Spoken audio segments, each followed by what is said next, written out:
Assalamualaikum warahmatullahi wabarakatuh. Jumpa lagi bersama saya pada channel ini yang banyak menyajikan berita-berita terkini sekitar politik, hukum, dan berita kehidupan masyarakat yang sedang hangat dibicarakan. Mari kita ikuti beritanya, tonton sampai selesai, dan jangan lupa tekan tombol subscribe, like, and share. 30 April 2025 yang lalu. Dan kami konfirmasi sudah dipanggil dan sudah kami terima panggilannya, yakni yang pertama klien kami atas nama Sunarto sebagai saksi, yang dia adalah seorang YouTuber yang sebelumnya juga sudah pernah dipanggil, dan pemeriksaannya akan diperiksa hari ini pada hari Senin 11 Agustus 2025 pukul 10.00. Kemudian yang kedua ada Arif Nugroho. Dia adalah seorang jurnalis, anggota dari SNN, begitu, juga hari ini akan diperiksa. Kemudian yang ketiga ada klien kami atas nama Roy Suryonoto Diprojo sebagai saksi terlapor, juga sudah menerima surat panggilan polisi dan akan diperiksa hari Selasa 12 Agustus 2025. Kemudian selanjutnya ada Rizal Fadilah, saksi terlapor, juga akan diperiksa pada hari Selasa 12 Agustus 2025. Juga Kurniati Royani juga akan diperiksa pada Selasa 12 Agustus 2025. Kemudian kemudian ada Rustam Effendi, ini juga saksi terlapor, akan diperiksa pada hari Kamis 14 Agustus 2025 pukul 10.00. Kemudian ada Nurdiansah Susilo, saksi terlapor, nanti akan diperiksa di Kamis 14 Agustus 2025. Dan yang kesembilan ada Rismon Sianipar selaku saksi terlapor, juga akan diperiksa pada Kamis 2025 14 Agustus. Dan kami perlu juga informasikan bahwa saksi terlapor lainnya yakni Abraham Samad juga kami konfirmasi sudah menerima panggilan sebagai saksi dan akan diperiksa pada hari Rabu. Hari Rabu berarti tanggal 13 Agustus ya, bersamaan dengan Rustam Effendi. Namun demikian kami ingin sampaikan beberapa hal sebagai berikut. Pertama, kami tegaskan di depan Reskrim Polda Metro Jaya bahwa klien kami telah menerima surat panggilan dan panggilan itu patut. Namun demikian kami diutus oleh klien kami untuk datang menyerahkan surat kepada Polda Metro Jaya sehubungan dengan panggilan-panggilan tersebut. Pertama, panggilan tersebut belum bisa dipenuhi klien kami karena klien kami pada jadwal-jadwal yang berkenaan yang saya sebutkan tadi ya, ada Senin, Selasa, Rabu, Kamis yang menjelang 17 Agustus 2025 ini sudah teragendakan berbagai agenda jelang perayaan 17 Agustus 2025 Hari Kemerdekaan.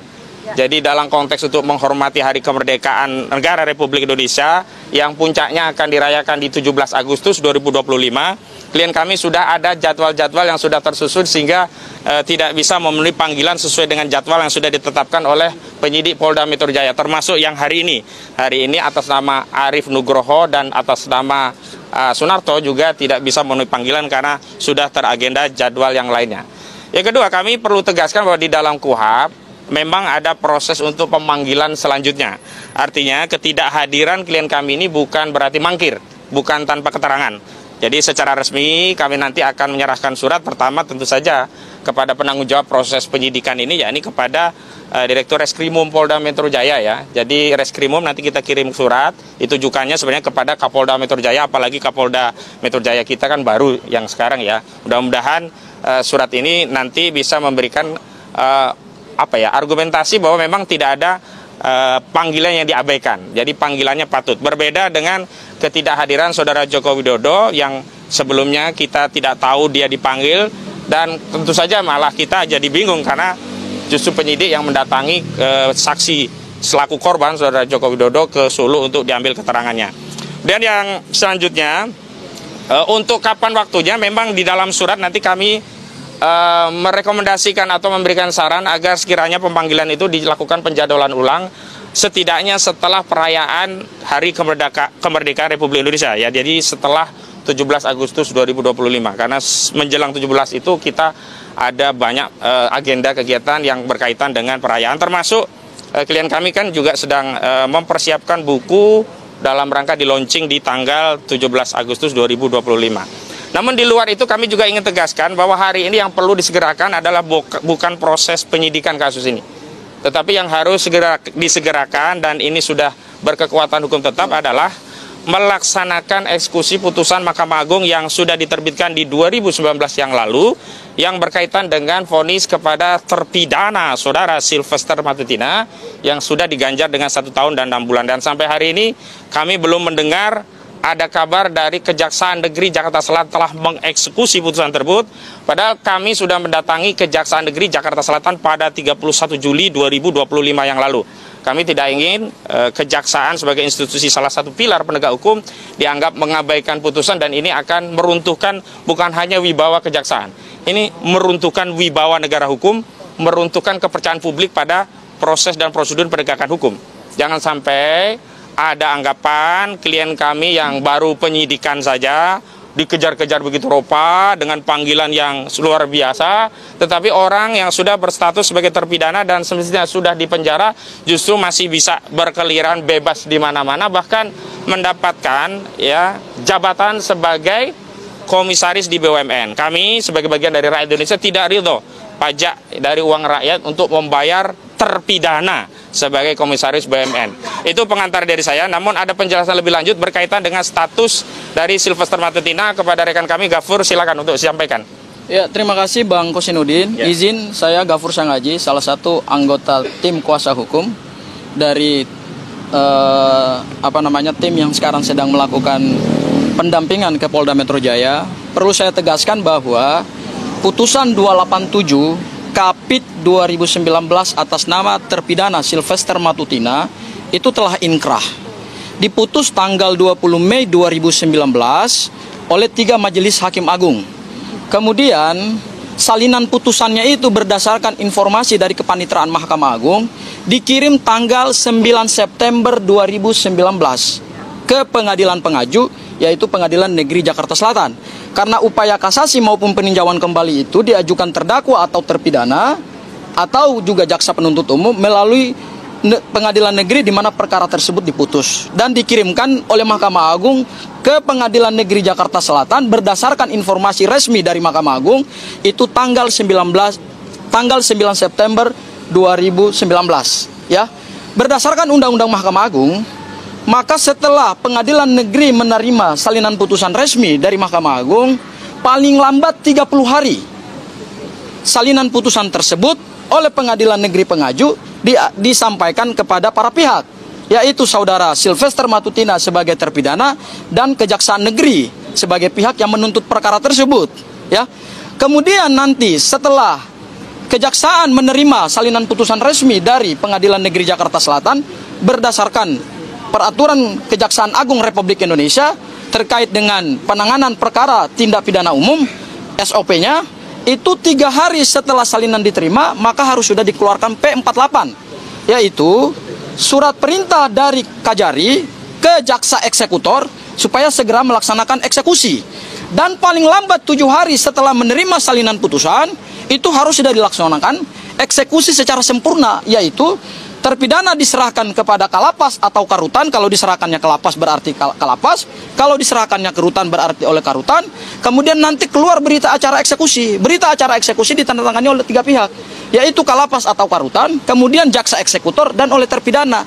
Sampai hari ini ya, dokumen-dokumen tersebut kita belum mendapatkan buktinya. Kalau saudara Sylvester di Polda Metro Jaya ini pernah mengatakan, saya kan sudah menjalani dalam tahap apa? Kalau tahap penuntutan dan persidangan, iya. Tapi menjalani dalam tahap eksekusi belum. Karena bukti menjalani tahap eksekusi itu adalah saudara Sylvester harus punya namanya surat bebas. Dan surat bebas itu adalah surat bebas yang dikeluarkan oleh Kalapas atau Karutan terkait dengan telah dijalaninya semua proses pemidanaan, baik terhadap pidana bersyarat maupun juga terhadap semua masa pidanaannya. Itu hal yang pertama. Hal yang kedua, kemarin disampaikan oleh termulnya bahwa bisa saja ini Sylvester tidak menjalani pemidanaan karena masa berlaku namanya daluarsa pemidanaan. Daluarsa pemidanaan berdasarkan KUHP ya. Karena saudara Sylvester ini dituntut dengan pasal 311, ancaman pidananya 4 tahun. Daluarsa pemidanaan itu dihitung berdasarkan daluarsa penuntutan ditambah 1/3. Apa daluarsa penuntutannya? Terhadap ancaman pidana lebih dari 3 tahun, daluarsa penuntutannya 6 tahun. 12 tahun ditambah sepertiga berarti 16 tahun. Jadi belum daluarsa. Jadi ini belum daluarsa pemidanaan. Kalau mau daluarsa pemidanaan, berarti saudara Sylvester baru bisa bebas secara pidana itu pada tahun 2035. Bukan 2025 ini karena masih sisa 10 tahun. Itu ya, itu yang kedua. Yang ketiga, ya. Seseorang itu hanya bisa bebas, kejaksaan tidak bisa mengeksekusi terpidana karena 2 faktor. Faktor pertama adalah halangan administrasi. Menurut saya tidak lagi ada halangan administrasi karena salinan putusan telah dikirim secara resmi dan patut. Kemudian saya rasa juga, ya, keyakinan saya karena berdasarkan Undang-Undang Mahkamah Agung, pihak Kejaksaan Negeri Jakarta Selatan pasti sudah menerima putusan dan terpidana juga pasti sudah menerima salinan putusan. Ya, kalau argumentasinya adalah ada halangan administratif, saya kira tidak. Ya, tidak ada halangan administratif. Kedua, susahnya mengeksekusi seseorang itu kecuali saudara terpidana melarikan diri. Ini kan si Sylvester tidak melarikan diri, masih ada di Indonesia ini, ya, masih garang memberikan statement, masih bisa menyerang saudara klien kami, gitu ya, masih menjadi komisaris, gitu kan.